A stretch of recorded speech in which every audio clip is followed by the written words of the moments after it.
আসসালামু আলাইকুম রহমতুল্লাহ বারাকাতু। আমি আজ আরেকটি বিষয় নিয়ে আপনাদের সাথে উপস্থিত হয়েছি। সেটি হচ্ছে ঢাকা শহরের ব্যাচেলর মানুষদের জন্য।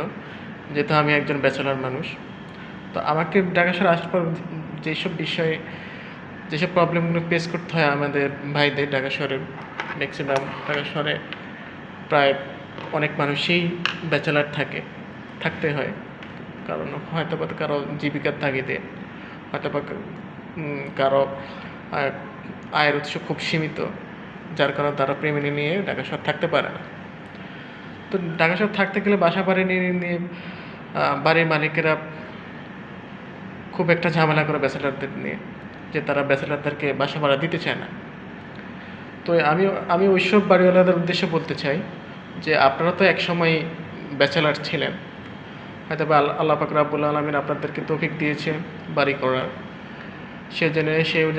সেই অনুযায়ী আজকে আপনি একটা বাড়ির মালিক হয়েছেন।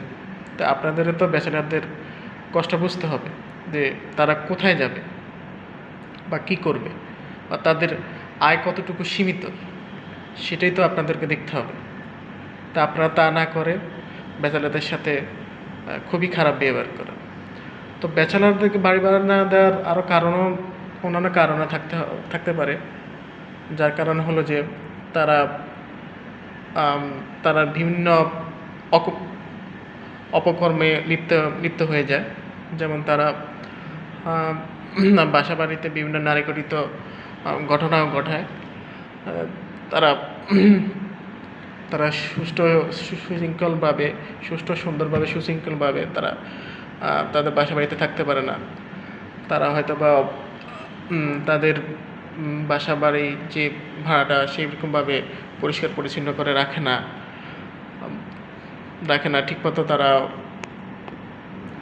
হয়তো বা তারপরে বিভিন্ন ধরনের সরকার বিরোধী বা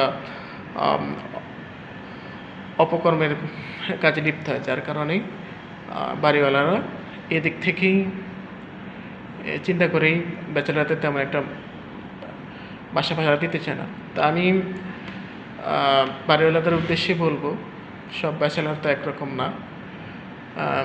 কিছু ব্যাচেলার আছে যারা পড়াশোনার উদ্দেশ্যে ঢাকা শহরে আসে, সেসব স্টুডেন্ট, তাদের কথা চিন্তা করে হলেও তাদেরকে বাসা ভাড়া দেওয়া উচিত, এবং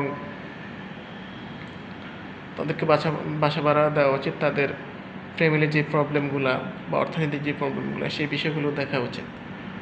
আমরা যদি এই সমস্ত বিষয়গুলো না দেখি তাহলে বা দেখবেই বা কি। ধন্যবাদ সবাইকে। সবাই ভালো থাকবেন, সুস্থ থাকবেন। আজ এই পর্যন্তই।